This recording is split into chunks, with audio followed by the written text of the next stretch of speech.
ریاضی میں مسلمانوں کی جو خدمات ہیں وہ ایک گراں قدر خدمات موجود ہیں۔ ریاضی کی 3 بڑی شاخیں ہیں، ایک حساب،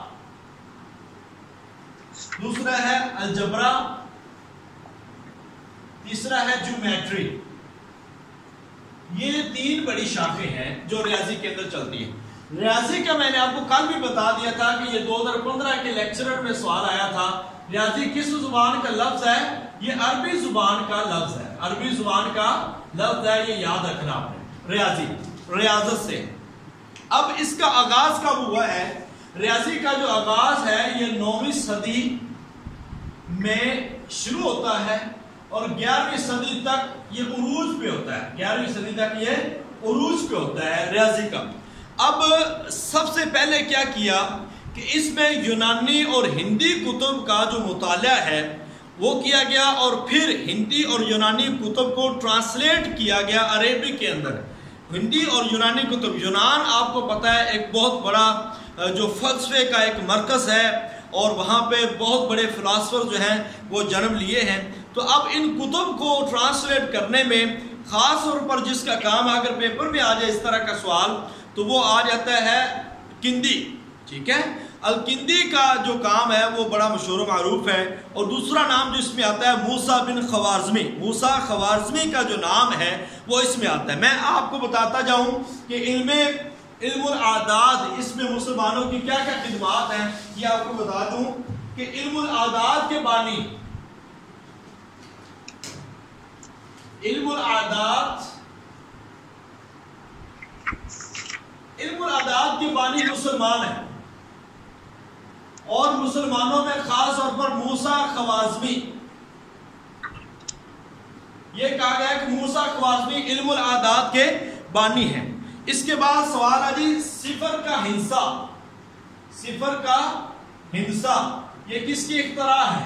یہ بھی موسیٰ خوارزمی کی اختراع ہے۔ موسیٰ خوارزمی نے جو ہندسے ہیں ان میں صفر کا ہندسہ اضافہ کیا، اور یہ ایک ایسا اضافہ تھا جس نے بہت ساری مشکلات جو ہیں وہ حل کر دی۔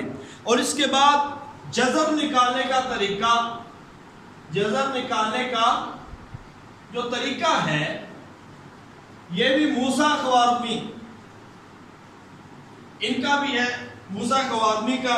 اور اس کے اندر خاص طور پر جو نام آ جاتا ہے جذر نکالنے میں، وہ آپ یہ یاد رکھ رہے ہیں کہ ابو الحسن علی بن حسن، یہ نام اگر جذر کے بارے میں آ جائے نا تو پھر آپ نے یہ نام یاد رکھنا ہے، ابو الحسن علی بن حسن احمد نسوی، علی بن احمد، علی بن احمد نسوی، یہ نام ہے جی۔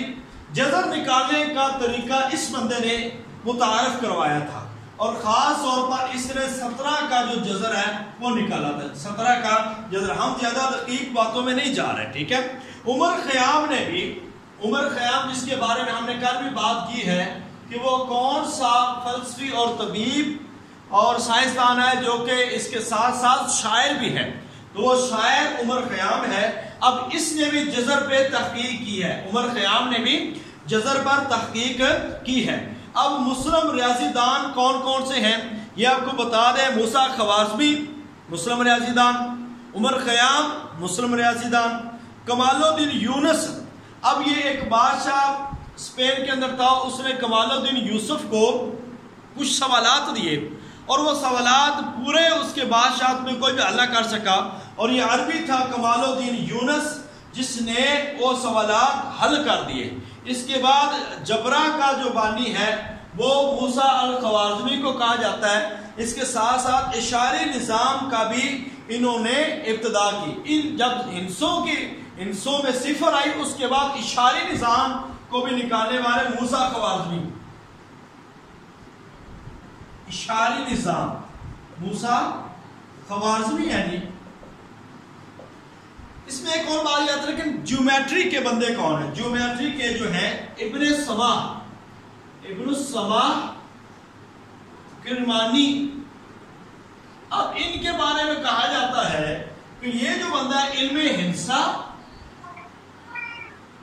اور جیومیٹری یہ کون آواز بند کر رہے ہیں؟ علم الہندسہ اور جیومیٹری کے بانی تھے، علم الہندسہ اور جیومیٹری کے بانی تھے ابن السما کرمانی، یہ آپ نے نام یاد رکھنا ہے۔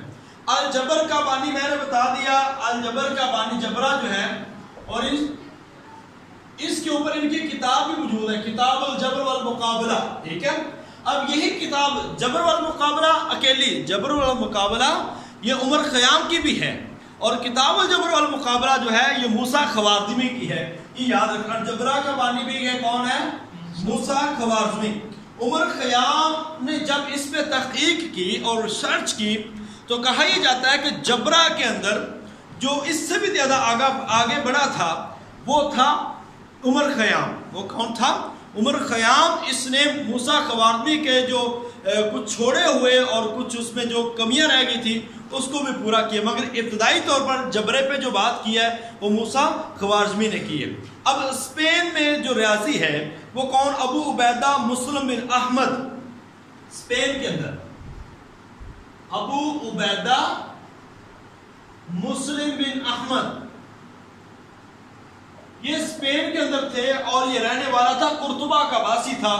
اس نے اس پہ بہت زیادہ کام کیا ہے، لہذا ریاضی کے بارے میں آپ سے صفر کا، علم الاعداد کا، جذر نکالنے کا یہ پوچھا جا سکتا ہے، اشاری نظام کو پوچھا جا سکتا ہے، جبرے کا بانی کون ہے یہ پوچھا جا سکتا ہے، جیومیٹری کا بانی کون ہے یہ پوچھا جا سکتا ہے۔ یہ نام آپ نے دین میں رکھنے ہیں۔ یہ آج ریاضی کے بارے میں جو ہم نے بات کرنی تھی یہ وہ والا ہے۔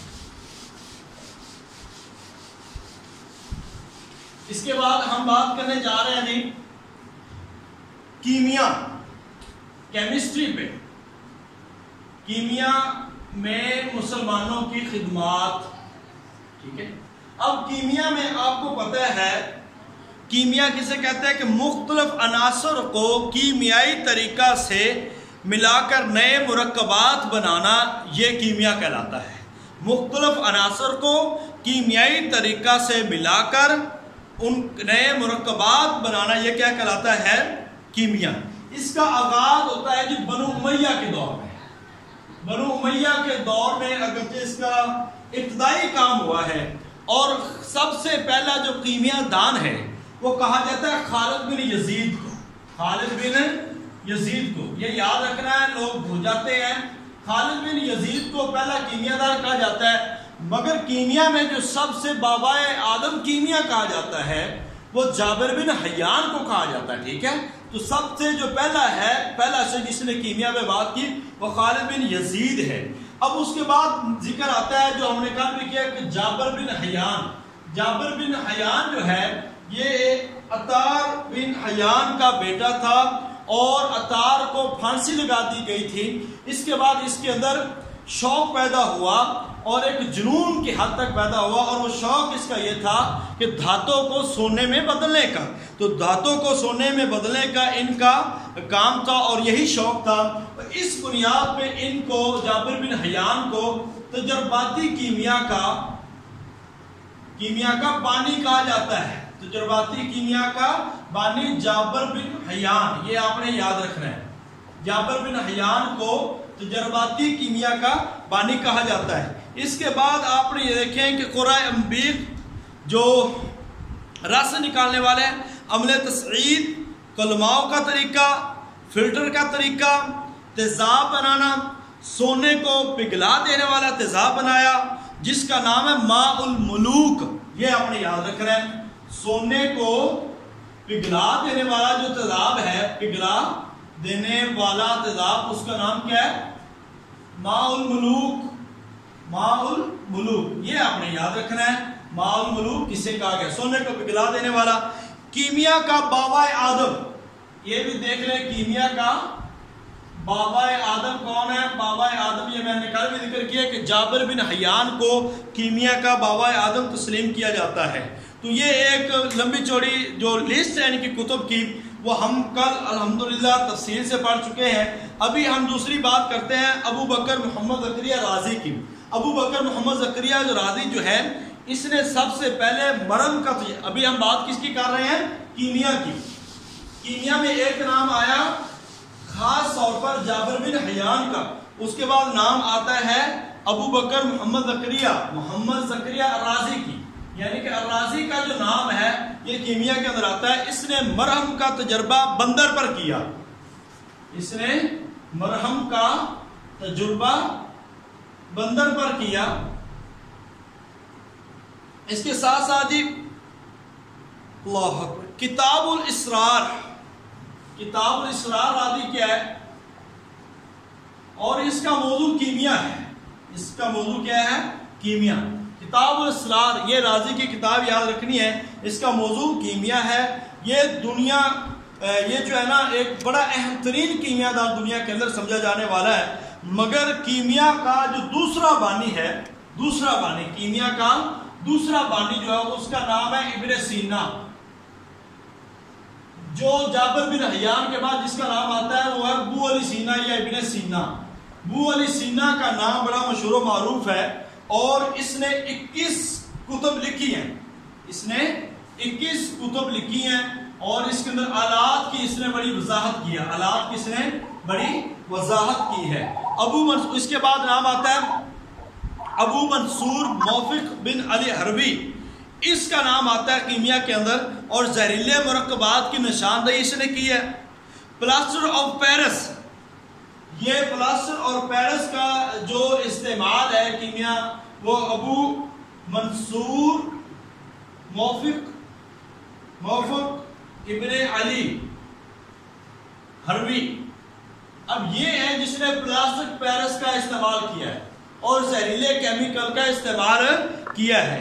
تو پلاسٹر آف پیرس کا یہ ابھی ہم بات کرتے ہیں کیمیا کی اور یہ کیمیا کی بات مکمل ہوتی ہے. ابو بکر زکریا رازی ابو علی سینا کو دوسرا بانی کہا جاتا ہے اور جو ہے ابو منصور موفق ابن علی حربی اس نے زہریلے مرکبات کی نشاندہی کی ہے اور اس کے ساتھ ساتھ پلاسٹر آف پیرس کو بنایا ہے. اب ہم بات کرتے ہیں طبعیات کی. طبعیات اس کو کہتے ہیں فزکس. طبعیات کو کیا کہتے ہیں؟ فزکس کہتے ہیں جی. اس کا آغاز تو اگرچہ بنو امیہ کے دور میں ہوا ہے. آغاز بنو امیہ کے دور میں، یہ بہت کمزور قول ہے بنو امیہ کا دور، ٹھیک ہے، مگر باقاعدہ طور پر جو آغاز ہے نا وہ بنو عباس ہے. بنو عباس کے دور میں اس کا باقاعدہ طور پر آغاز ہوا ہے اور یہ اس کا آغاز ہوا ہے عباسی خلافت کے دوسرے خلیفہ ابو جعفر منصور. پہلے ابو العباس الصفا کے ابو جعفر جو منصور ہیں انہوں نے کیسر روم سے اب آپ کو پتا ہے کہ ہر روم کے بادشاہ کو کیسر کہا جاتا تھا اور ہر ایران کے بادشاہ کو کسرا کہا جاتا تھا. ہر مصر کے والی کو فرعون کہا جاتا تھا اور ہر حبشہ کے والی کو نجاشی کہا جاتا تھا. یہ چیزیں آپ نے یاد رکھنی ہے. اب باقاعدہ آغاز جو ہے وہ بنو عباس کے دور میں ہوا اور ابو جعفر نے کیسر روم سے کچھ کتابیں منگوائی اور اس کے بعد اس نے اس پہ کام شروع کیا. اس میں سب سے زیادہ جو نام آتا ہے بابائے بصریات، جس کا لقب ہے بابائے، یہ آپ نے یاد رکھنا ہے. بابائے بصریات کہتے ہیں ابن الہیثم. ابن الہیثم کو بابائے بصریات کے نام سے یاد کیا جاتا ہے اور بصریات پہ ان کی مشہور و معروف کتاب ہے کتاب المناظر. کتاب المناظر جو ہے ان کی اس بات پہ مشہور و معروف کتاب ہے جو روشنی پر ہے. اس کے بارے میں یہ بھی آتا ہے کہ یہ تجربات کو 3 بار دہراتا تھا. تجربات کو 3 بار دہراتا تھا. ان انعکاس سے روشنی، آنکھ کی ساخت، روشنی کی رفتار، کتاب المناظر، علم الریلیف اور کسوف، عدسوں اور آرٹیکل متعارف کروانے والا یہ ایک اکیلا شخص ہے ابن الہیثم، جس نے سورج گرہن اور چاند گرہن کے بارے میں تفصیلات سے بھی آگاہ کیا اور اس نے یہ بتایا کہ بے نور جسم کی 3 شکلیں، بے نور جسم کی 3 شکلیں ہوتی ہیں. بے نور جسم کی جی کسی کو کوئی پرابلم ہے؟ Any person?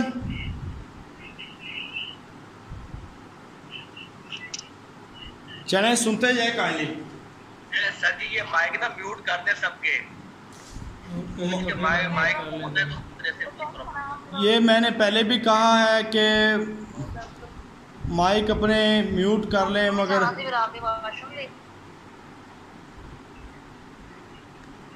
یہ ابھی ہم نے میوٹ کر دیے ہیں، کائنڈلی اب نہ آن کیجیے گا۔ تجربات کو 3 بار دہراتا تھا، میں نے بتا دیا بے نور جسم کسی نے 3 شکلیں بتائی ہیں۔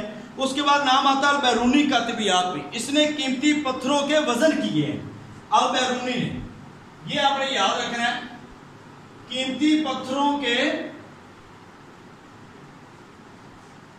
وزن، قیمتی پتھروں کے وزن کس نے کیا؟ البیرونی نے۔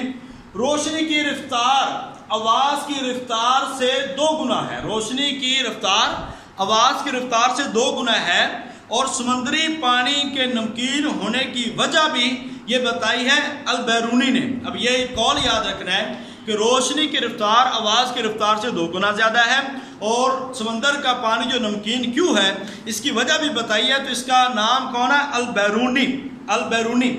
ابن سینا کا 3 نمبر پہ اس میں نام آتا ہے۔ ابن سینا فلسفی تھے، طبیب تھے، مگر طبیعیات کا بھی بڑا ماہر تھا۔ فلسفی طبیب ہونے کے ساتھ ساتھ طبیعیات کا ماہر تھا۔ اس نے حرکت، قوت، روشنی، خلا، رعد، بجلی کی کڑکنا، ان کے بارے میں سائقہ اور چمکنا، کڑک بادلوں کی، ان کے اسباب جو ہیں یہ بتائے تھے ابن سینا نے، ابن سینا نے۔ اور چھوٹے سے چھوٹا فاصلہ ماپنے کا جو آلہ ہے وہ بھی اس نے بنایا تھا۔ طبیعیات میں کثافت اضافی عمر خیام، چھوٹے سے چھوٹا آلہ، چھوٹے سے چھوٹا فاصلہ ماپنے کا جو آلہ کس نے بنایا ہے؟ وہ بنایا ہے ابن سینا نے۔ پھر یاد رکھ لیں، چھوٹے سے چھوٹے فاصلہ کو ماپنے کا جو آلہ ہے وہ ابن سینا نے بنایا۔ اب طبیعیات میں کثافت، طبیعیات میں جو کثافت ہے اس کو متعارف کروایا عمر خیام نے، اس کو متعارف کروایا عمر خیام نے۔ تو اب اس میں آپ نے یہ چیزیں یاد رکھنی ہے۔ بابائے بصریات پوچھا جا سکتا ہے، اس کی کتاب پوچھی جا سکتی ہے، اس کے روشنی کے بارے میں کیا نظریات تھے، اس نے تجربات کو کتنی بار دہراتا تھا، اس نے بے نور جسم کی کتنی شکلیں بیان کی ہے، روشنی کی رفتار آواز کی رفتار سے 2 گنا زیادہ، یہ کس کا قول ہے؟ یہ البیرونی کا قول ہے۔ قیمتی پتھروں کے وزن کس نے کیے ہیں؟ یہ بھی البیرونی نے کیے ہیں۔ اور فلسفی طبیب اور طبیعیات کا ماہر حرکت، قوت، روشنی اور بجلی کی کڑک اور بجلی کی چمک کے بارے میں کس نے بات کیا؟ البیرونی نے کی ہے۔ چھوٹے سے چھوٹا فاصلہ ماپنے کا آلہ کس نے بنایا؟ البیرونی نے بنایا۔ اور طبیعیات میں کثافت کا جو اضافہ ہے وہ عمر خیام نے کیا ہے۔ یہ باتیں ابھی ہم کر رہے تھے طبیعیات کے بارے میں۔ کس کے بارے میں؟ طبیعیات کے بارے میں یہ ساری کی ساری باتیں تھی۔ میرے خیال سے اس کا باقاعدہ آغاز جو ہے نا وہ بنی عباس کے دور میں ہوا ہے، اور طبیعیات میں سب سے زیادہ جو نام آتا ہے ابن الہیثم، انگلش میں اس کو ابن الہیثم کہتے ہیں۔ اللہ، اب ہم بات کرتے ہیں میکانیات۔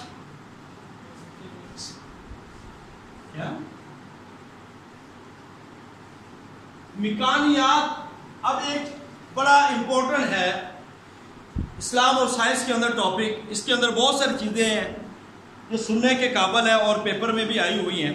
اس میں آپ سنتے جائیں، یہ میکانیات اصل میں فزکس کا ایک شعبہ ہے، فزکس کا ایک شعبہ ہے جس کے اندر کن کن چیزوں کا پہیا، ایکسل، لیور، ہوائی چکیوں اور پن چکیوں، پلی، طبی ترازو، ان ساری چیزوں کے بارے میں جو واضح اور ٹھوس تجربات کیے گئے ہیں اور ٹھوس چیزیں دریافت کر کے لوگوں کے سامنے پیش کی گئی ہیں وہ آپ کی میکانیات میں آتی ہیں۔ اب سب سے پہلے آپ یہ ذرا سن لیں، گھڑی اور پنڈولم کی ایجاد، گھڑی اور پنڈولم کی ایجاد کس نے کی ہے؟ یہ یاد رکھنا آپ نے۔ اس کے بعد یہ ابن یونس، پنڈولم گھڑی کی جو ایجاد ہے یہ ابن یونس نے کی ہے۔ اصل میں ہارون الرشید نے یہ گھڑی فرانس کے بادشاہ کو تحفہ میں بھیجی، مسار المین، اس کو یہ تحفہ میں بھیجی گھڑی۔ تو جب اس نے یہ دیکھا اور حیران ہو گئے کہ یہ کیا چیز ہے، اور اس نے اور اس کے جو حواری تھے آس پاس انہوں نے کہا تو یہ کوئی جادوئی چیز ہے، یعنی کہ یہ ٹائم بتاتے تھے، وقت بتاتی تھی۔ انہوں نے کہا یہ تو کوئی جادوئی چیز ہے، کیونکہ اس سے پہلے لوگ جو وقت دیکھتے تھے ستاروں سے، سیاروں سے، جو سورج سے، چاند سے جو وقت کا حساب لگاتے تھے. تو یہی بات ہے نا قرآن کے اندر آتا ہے یسألونک عن الاہلہ قل ہی مواقیت للناس والحج وليس البر بأن تأتوا البيوت من ظهورها ولكن البر من اتقى وأتوا البيوت من أبوابها واتقوا الله لعلكم تفلحون. کہ وہ آپ سے چاند کے بارے میں سوال کرتے ہیں. یہ اوقات ہے، چاند اور سورج ستارے یہ اللہ تعالیٰ کا ایک نظام ہے اور یہ اوقات بتاتے ہیں ہمیں. گھڑی اور پنڈولم ابن یونس نے ایجاد کیا ہے. اور اس کے بعد موسیٰ بن شاکر کے بیٹوں نے کتاب الحیل لکھی ہے، اور اولین کتاب اس میں یہ سمجھی جاتی ہے میکانیات پر، جس نے میکانیاتی آلات اس میں بیان کیے گئے ہیں. اب ہوائی جہاز کا جو تصور ہے یہ کس نے پیش کیا ہے؟ ویسے تو آپ کو پتا ہے کون سے رائٹ برادران جو انگلش میں آتے ہیں، ٹھیک ہے. اب یہاں پہ جو آپ نے یہ یاد رکھنا ہے، اندلس کے عباس بن فرناس، اسپین، اندلس کے عباس بن فرناس، یہ وہ شخص تھا جس نے سب سے پہلے فضا میں سفر کرنے کا تصور دیا تھا. اور آپ کو یہ بھی بتا دیں کہ اس نے قطب مینار سے اس نے مصنوعی پر بنائے تھے، اور ان پروں کو اپنے ہاتھوں کے ساتھ باندھ کر اس نے قطب مینار سے سب سے پہلی جو فلائٹ لی ہے 30 فٹ کی بلندی سے اس نے مصنوعی پرواز کی ہے. اور 303 فٹ سے 300 میٹر تک اس نے 30 فٹ کی بلندی سے اس نے پرواز کی ہے، مصنوعی پرواز. تو سب سے پہلے جو ہوائی جہاز کا تصور اگر مسلمانوں میں دیا ہے تو یہ اندلس کے عباس بن فرناس تھے. اور آج کل جیسے ہم جو دیکھتے ہیں جو ہوائی جہاز ہے، اس کا تصور رائٹ برادران کے نام لکھا جاتا ہے. اس کے بعد ہے جی کاغذ سازی. یہ یہاں پہ چیزیں بڑی لکھنے والی ہیں، یاد کرنے والی ہیں، یہ آپ ذرا ذہن میں رکھیں. کاغذ سازی کا کام جو ہے، کاغذ سازی میں نام آتا ہے کہ یہ عربوں کی ایجاد ہے. کاغذ سازی کس کی ہے؟ عربوں کی ایجاد ہے جی کاغذ سازی، کیونکہ اس کو کہ چمڑے پہ کام بہت ہوتا تھا اور مہنگا پڑتا تھا، اور چین سے آنے والا کاغذ وہ بہت مہنگا تھا، اس لیے عربوں نے خود ایجاد کیا. اور ریشم کی بجائے روئی کا استعمال بھی عربوں نے کیا ہے. کاغذ سازی بنانے کا سہرا عربوں کے سر جاتا ہے، ریشم کی بجائے روئی کا استعمال وہ بھی عربوں کو جاتا ہے. اب بارود سازی، بارود سازی میں جو نام آتا ہے مشہور و معروف، اس کا ہے اصل عرب ہے. اصل کون ہے؟ عرب ہے. اور بعد میں کہا جاتا ہے کہ اس کا بانی جو ہے نا وہ ایک انگریز راجر بیکن یہ کہا جاتا ہے بارود سازی کا. اس کے بعد استعمال آتا ہے توپ کا استعمال. توپ کا استعمال جو ہے یہ کہا جاتا ہے کہ عربوں میں کثرت سے توپ کا استعمال ہوتا تھا، اور اس کا نام تھا الفاسو دہم. اس کا جو پہلا حملہ تھا اس کے اندر توپوں کا استعمال کیا گیا تھا. اس کے بعد آتا ہے میزان، ترازو. اب ترازو پہ جو کام کیا ہے، ترازو میں خواجہ ابو حاتم، خواجہ